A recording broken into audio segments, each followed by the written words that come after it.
Hello, YouTube. Luigi here.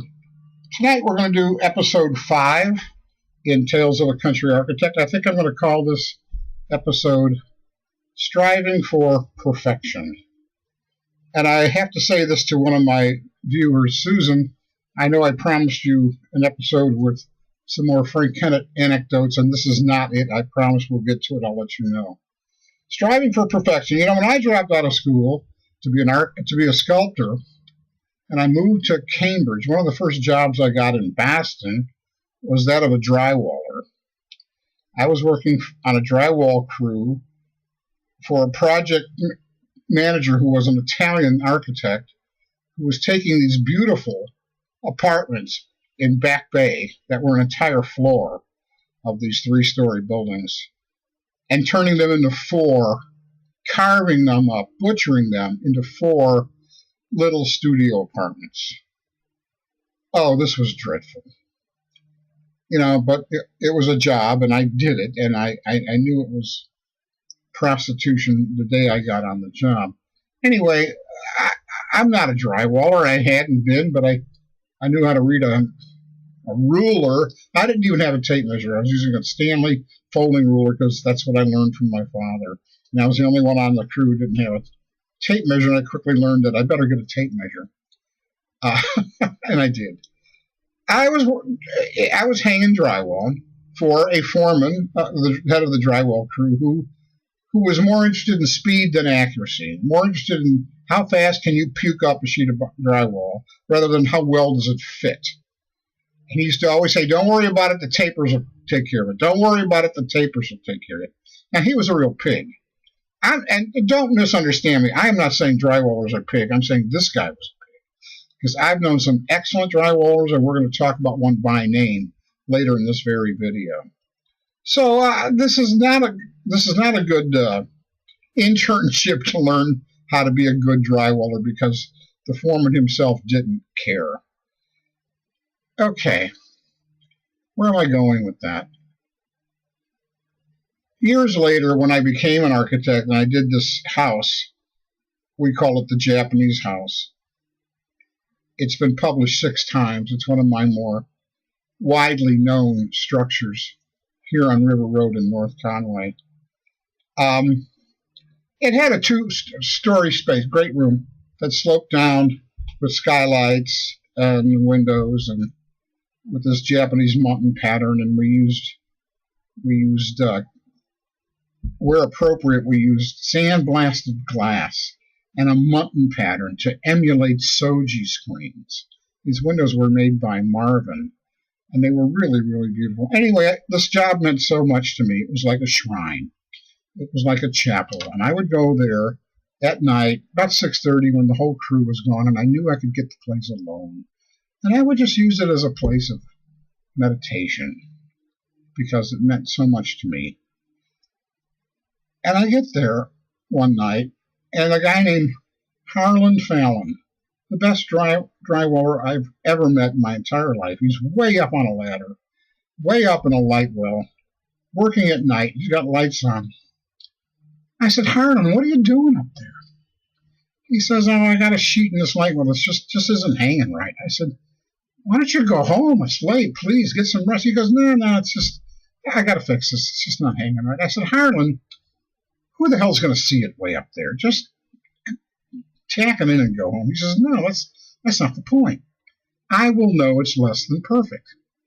And then this light bulb goes off in my head.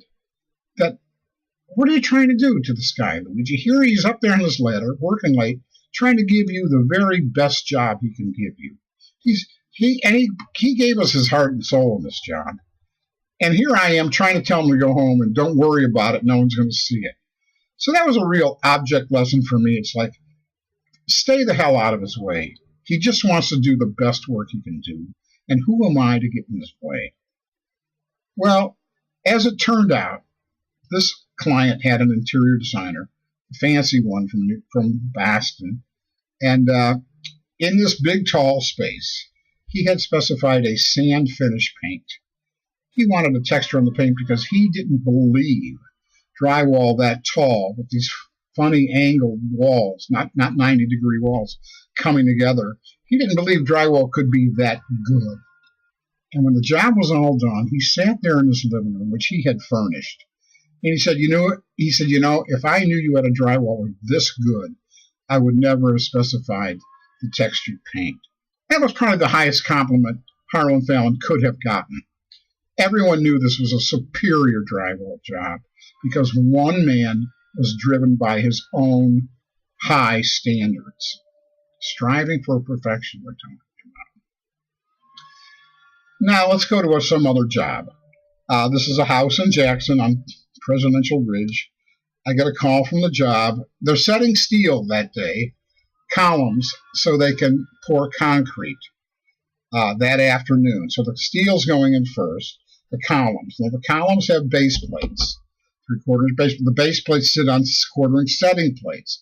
The setting plates are leveled up with nuts and then epoxy, non-shrink epoxy, grouted in to a perfect elevation. So when you set the columns on them, they're exactly where they're supposed to be. Well, one column comes in without its setting plate, and the clock's ticking. The concrete's coming that afternoon. I get the call. Now, I have the shop drawings here. I have the real drawings here. I printed out on 8.5 by 11 this one set plate.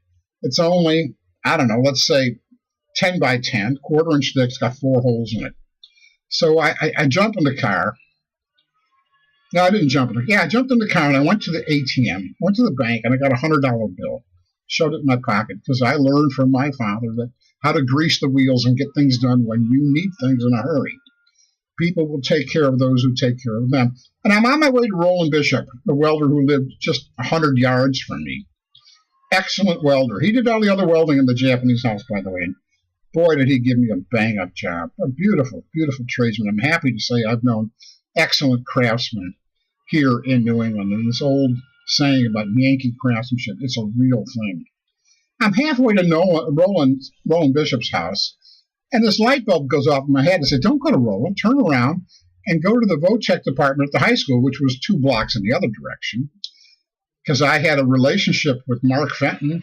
Mr. Fenton ran the machining and welding part of the VOTEC school. So I go storming into his class. I have this sheet of paper in front of me. I said, Mark, I'm in a jam. I need one of your boys to make this up for me. It was a square piece of steel with 4 holes in it, 1/4 inch thick. There was nothing to it. He says, I'll put my best guy on it. So we go in the other room and find this kid. I wish I knew his name. I go over the drawing with him. He understands it. I said, okay, I'm going to be back in an hour. Is that enough time? He said, well, come back in an hour. We'll see how I'm doing. I said, okay.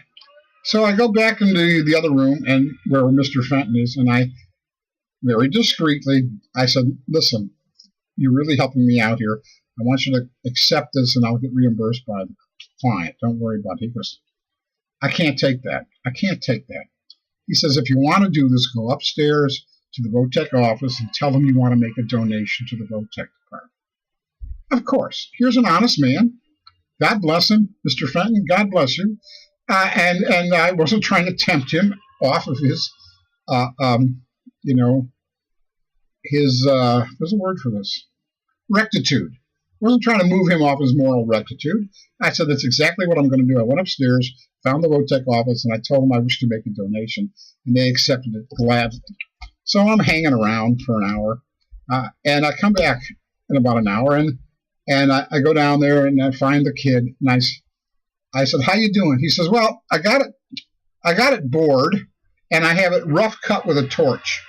You know what a torch cut looks like. It looks ragged and rugged and sharp. And I said, that's great. That's good enough. In 2 hours, it's going to be covered with concrete. Don't worry about it. He says, no. I was gonna make it nice and square and chamfer the edges so no one got cut on a sharp edge. And I said, no, I'll just take it the way it is. And he says, no, I really wanted to make this right for you. And the same light bulb that went off my head with Harlan Fallon said, stop. This kid is trying to give you the best work he can give you. And here you are trying to tell him to settle for something less than perfect. He wants to give you his heart and soul. He wants to show me how good a job he can do. So once I had my epiphany again, like I didn't learn it the first time, I backed off. And I said, okay, son, Do what you need to do. I'll come back in a half hour. He said, that'll be plenty of time.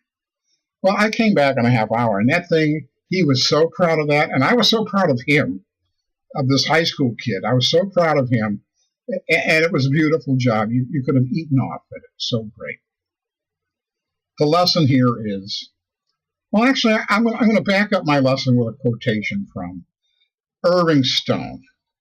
When I got out of school to be a sculptor, one of the first books I read was The Agony and the Ecstasy, a biography of Michelangelo by Irving Stone. And Irving Stone has a quote in here that he attributes to Michelangelo. And it's such a beautiful quote, I want to believe that Michelangelo really said it. And this is paraphrased because I haven't read this book since 73, okay? But it goes something like this, and it applies to Harlan Fallon, it applies to the kid in the welding shop, it applies to countless other artisans, tradesmen, craftsmen, who try to do the very, very best they can do and will not settle for anything that's less than the best they can do. The quote goes like this. And I'm going to leave you with this. This is the wind-up and the punchline. Those who strive for perfection in their work are spiritually striving for the perfection of God. You know, it doesn't get any better than that. All right, everybody. Striving for Perfection, Episode 5. God bless you. I love you all. Take good care. Bye-bye.